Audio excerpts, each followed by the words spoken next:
Everybody, Cam S here and welcome back to Chasing Tails. In this video I go out with my cousin once again to try to get his first buck on camera. This first night here was very windy, so we decided to sit in an elevated blind because I believe the wind was like 20 miles per hour plus, and according to my weather app it was actually like 27 miles per hour.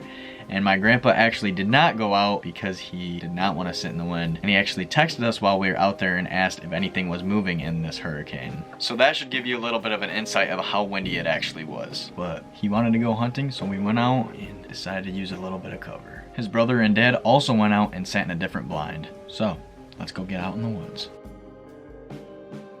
As you can tell from this time lapse, the night started very slow.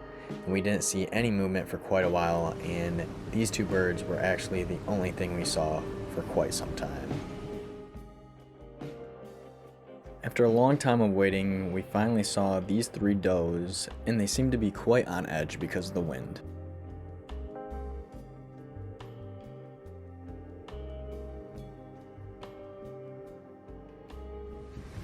More time went by without us seeing anything at all, and then finally, I think it was the same three does made their way back across the creek.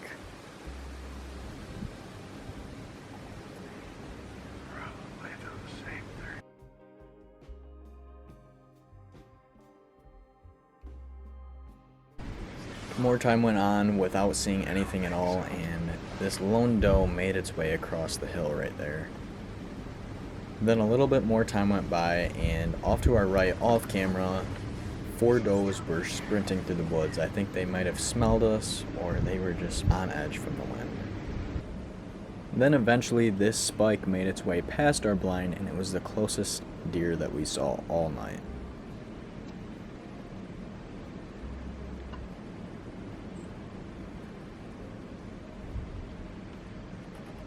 As more time went by, this lone deer came out in the field, and I could not necessarily tell if it was a buck or a doe, so I tried to use my bleat can to see if I can get the deer to pick its head up so I could get a better look at it. But as you will tell in just a few seconds, it didn't really care.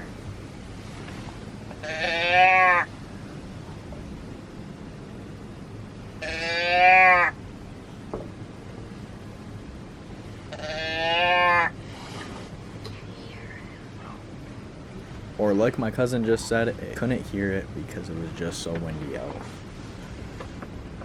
So as you could tell, that night was not very productive. It was just so windy. I think the deer were all on edge and weren't really moving that much. So we decided to try our luck a few days later, but it was very warm out. But let's see how the night goes anyway.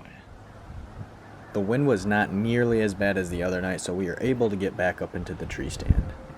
About an hour went by before things finally started to move. But we finally had movement, and these does came out about 40 yards away.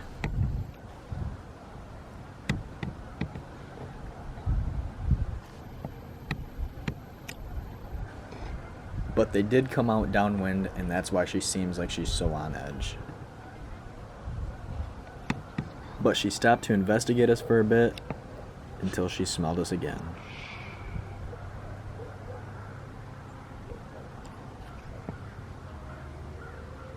And the other doe that was with her followed right after.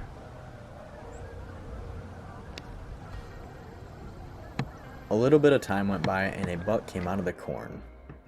I could not get a good look at it or could not get it on camera because he made his way behind us across the ditch that you saw earlier. And then we saw a big buck making its way to the right of us, so I decided to use my grunt call, and this is what came out. I called in a buck, but it was not the big one that we just saw.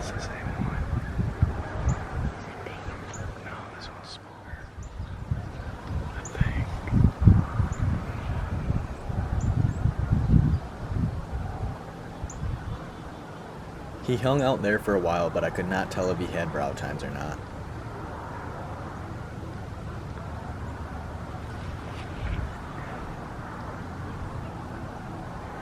So my cousin wanted me to call him in to be able to tell if it was a 6-point or not.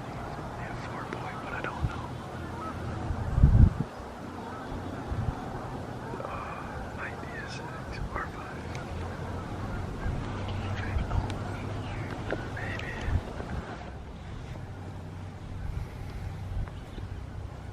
Oh, there's another deer right there.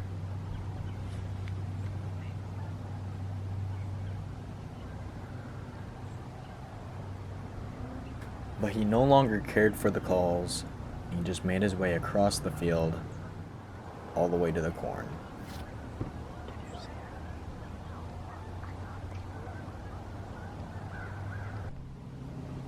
Shortly after, this deer came out to investigate some movement that it saw in the field.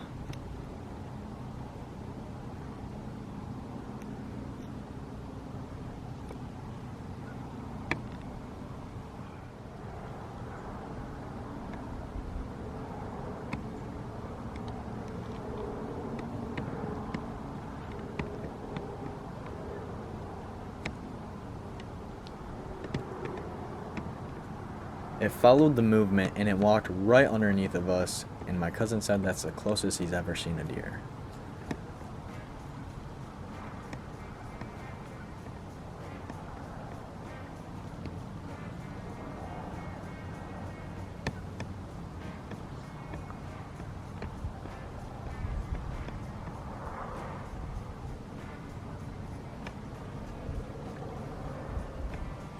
The curious deer made its way all the way across the field to see what that movement was, just to find out that it was a cat. After this, the deer just made its way back across the field. And then this buck came out, and I was pretty sure it was a good shooter for him.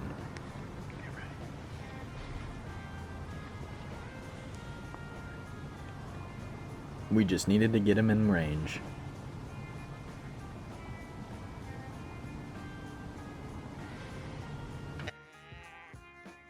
And as I said in the last video, that tree in the middle is his 20-yard limit.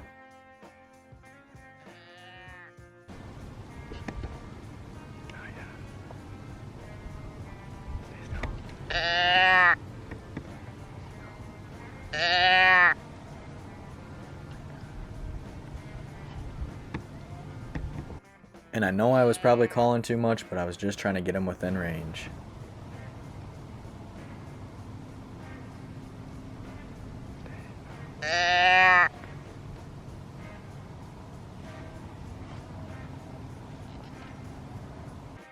But unfortunately, nothing really seemed to work.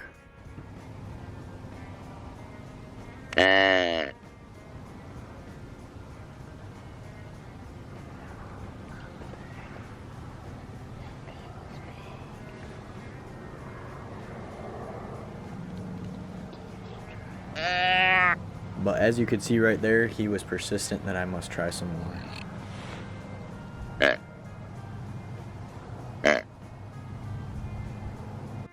And before we could get too disappointed, more deer started coming out in the field. Oh, there's another deer.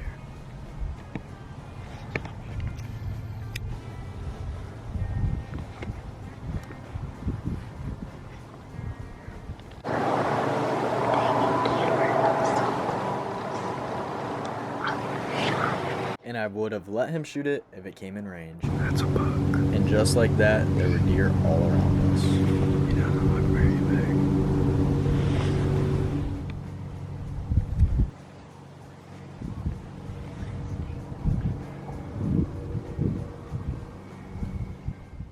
This buck and button buck stuck over there for quite a while in that open field.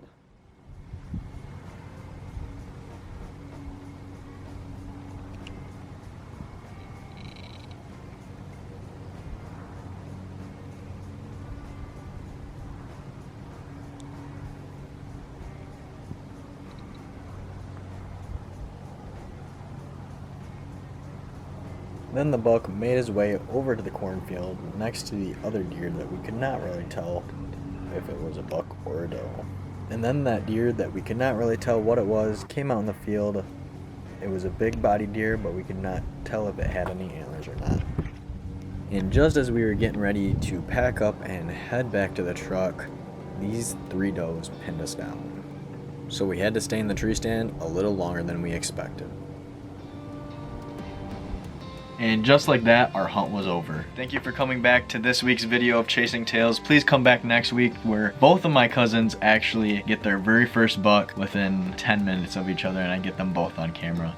So please come back for that video. It will be awesome. Thank you for watching. Hit that subscribe button below, and I'll see you next time.